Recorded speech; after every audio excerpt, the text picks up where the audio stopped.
Bonjour, dans cette partie, mes élèves, on va parler des opérations logiques. Opérations logiques.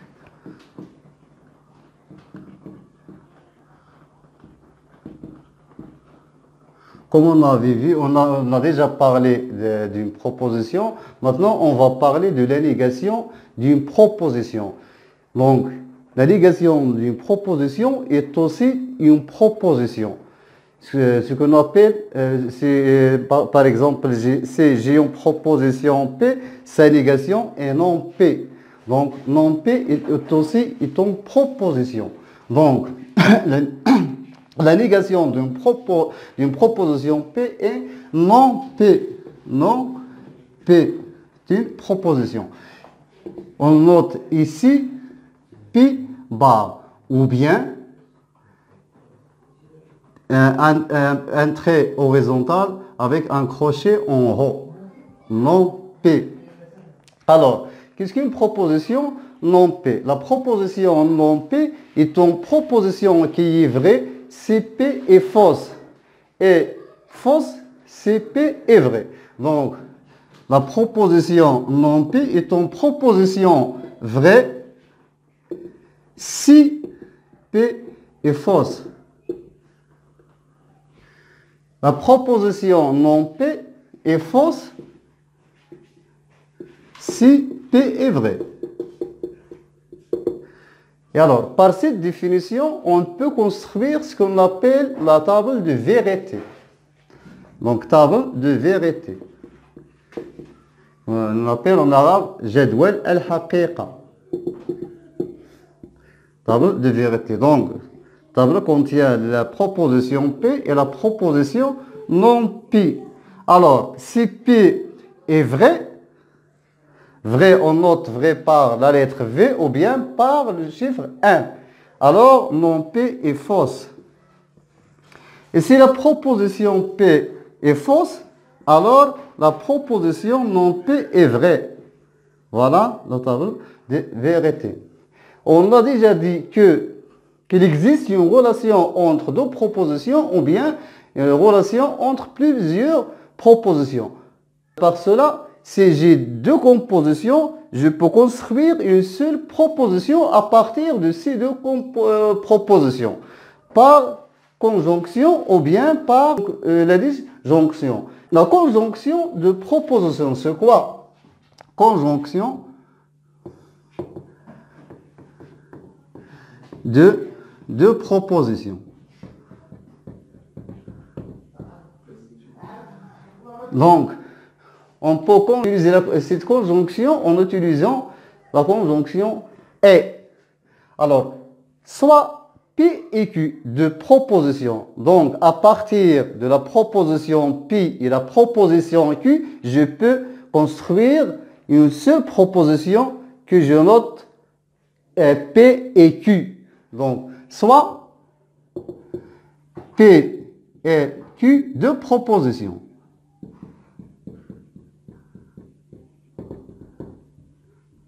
Alors, la proposition P et Q est une proposition qui est vraie si et seulement si la proposition P est vraie et la proposition Q est vraie. Et fausse dans les autres cas. Dans les autres cas. Donc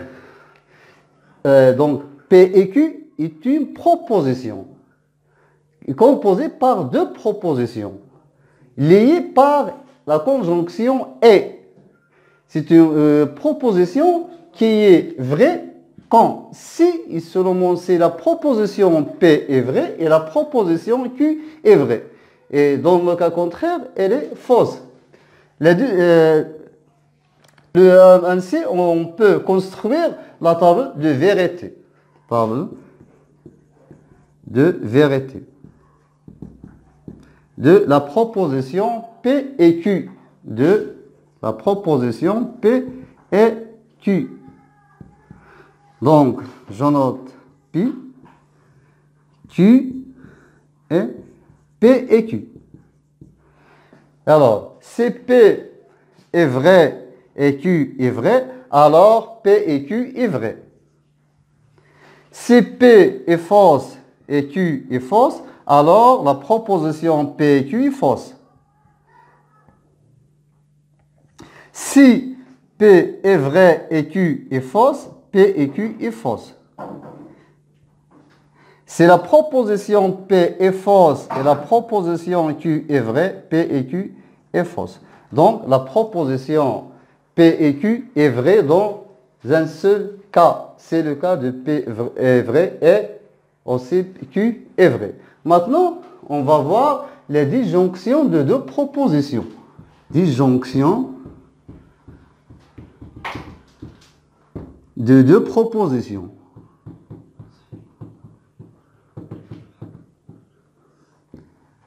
Qu'on appelle en arabe faslu ibaratain. Faslu ibaratain. La disjonction de deux propositions. Soit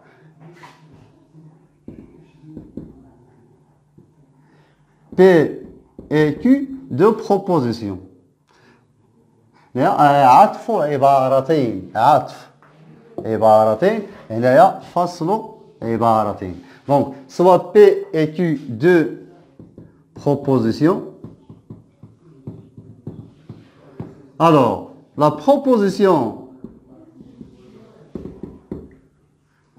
P ou Q, proposition P ou Q, est en proposition vraie si P est vrai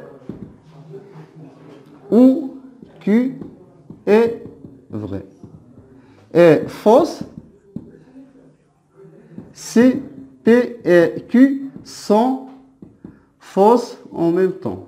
Sont fausses. Alors, on peut construire la table de vérité. Donc, je note P, Q et la proposition P ou Q. Alors, si P est vrai et Q est vrai, alors P ou Q est vrai. Si P est vrai et Q est fausse, alors P ou Q est vrai. Si P est fausse et Q est fausse, alors P ou Q est fausse. Si P est fausse et Q est vrai, alors P ou Q est vrai. Donc, à partir de la table de vérité, on peut remarquer que la proposition P ou Q est fausse dans un seul cas quand F, la proposition P est fausse et la proposition Q est aussi fausse. Alors, on passe à autre chose. Maintenant, on passe à voir quelques exemples. Par exemple, si on considère une proposition P1, pour tout x réel appartient à R, on a par exemple 2x plus 1 supérieur à 0. Donc, la négation de P1, alors, la négation de pour tout, c'est il existe un x appartient à R, et la négation de cette proposition, c'est-à-dire la négation de supérieur strictement, c'est inférieur ou égal. 2x plus 1 est inférieur ou égal à 0. Et alors, donc, pour savoir, de conclure, bien d'en déduire les négations dans proposition, on résume les résultats dans un tableau, bien dans le tableau suivant. Par exemple, voilà le symbole et voilà sa négation.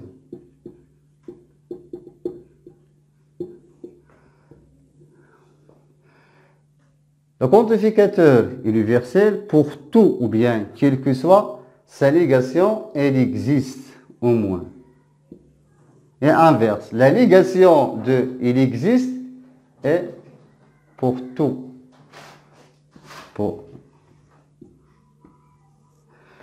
La négation de l'égalité, c'est différence. Bien, la négation de différent, c'est égal. La négation du symbole supérieur strictement, c'est inférieur ou égal. Et inverse. La négation de inférieur strictement est supérieur ou égal. Donc, pour déterminer la négation d'une proposition quelle que soit, nous pouvons utiliser ce tableau. Voilà. La négation de P et Q est P ou Q. Non P ou non Q. La négation de P ou Q est non P et non Q. Voilà. Et maintenant, on va voir quel est l'objectif de la négation d'une proposition. Et alors, si on nous demande de déterminer la valeur d'une proposition et nous rencontrons les difficultés par la méthode directe, on utilise ou bien on cherche la valeur de la négation de la proposition. Pour cela, on va traiter un exemple. Exemple, déterminer la valeur de la proposition pi. Cette proposition est comme suit. Pour tout x appartient à R, il existe un y appartient à R tel que x au carré plus xy moins 1 différent à 0. Donc, pour déterminer la valeur de cette proposition, je rencontre normalement une difficulté. Et alors, pour cela, je peux chercher la valeur de la négation de P et je peux conclure tout de suite la valeur de la proposition P. Donc, la négation de P, la négation de ce quantificateur universel, c'est quantificateur existentiel. Donc, il existe un x, bien un réel x, tel que pour tout y appartient à R, on a x au carré plus xy moins 1 égale à 0. Et alors, donc, pour conclure la valeur de la proposition non P, il suffit de résoudre l'équation suivante. Ici, il existe et pour tout. Donc, pour tout signifie que y est fixe. Donc, ou bien que le nombre y est connu. Et l'inconnu, c'est x. Donc, cette équation est une équation de deuxième degré, un seul inconnu qui est x, sachant que y est un nombre connu, car on a pour tout. Donc, pour tout y, si je prends y égale à 0. Donc, si on prend y égale à 0, on aura x au carré moins 1 égale à 0. Cela veut dire que x au carré égale 1.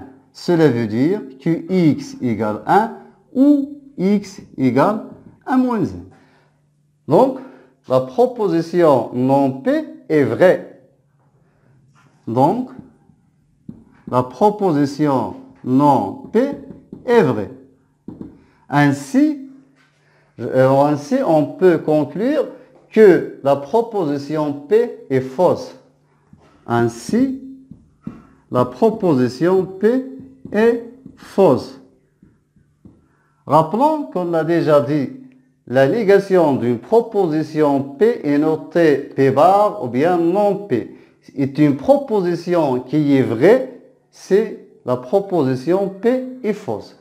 Ou bien, pour cet exercice, on peut utiliser une deuxième méthode. C'est la méthode de la résolution de l'équation. Alors, pour cela, je peux calculer le déterminant delta. Si on calcule delta, on sait que delta égale b au carré moins 4 AC.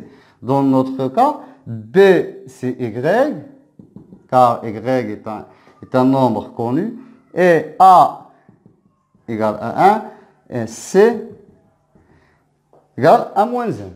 Et alors, b, donc, delta égale y au carré moins 4 fois 1 fois moins 1, c'est-à-dire plus 4. Et alors, et donc, pour tout y au carré plus 4 est strictement supérieur à 0. C'est-à-dire que cette équation admet exactement deux solutions. Ça veut dire que x1 égale racine, moins moins y moins racine de delta sur 2a et x2 égale à moins b, c'est-à-dire moins y plus racine de delta sur 2a. Ou bien sur 2a et a, dans notre cas, c'est 1. Donc, si on remplace y par 0, on aura exactement que x égale à 1 et x1 égale 1 et x2 égale moins 1. Donc, si y égale à 0, mais attention, tu peux choisir n'importe quelle valeur pour y. C'est y, on aura x1 égale moins 1 et x2 égale à 1. Voilà. On passe à une remarque qui est très importante. Donc, attention. La négation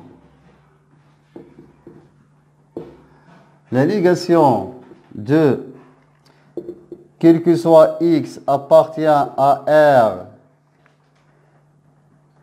il existe x appartient à R.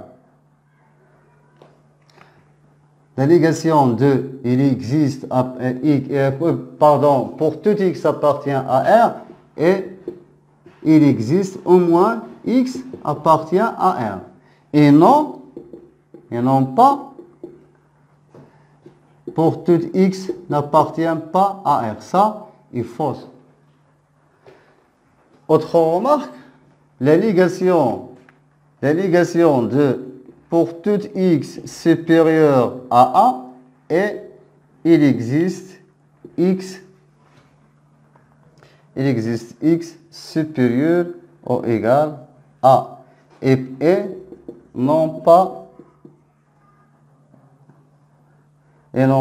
il existe x inférieur strictement à a. Donc remarque, ce sont des remarques importantes. Donc, par ces remarques, on arrive à la fin de cette séance. Maintenant, on passe à autre partie qui concerne les raisonnements logiques.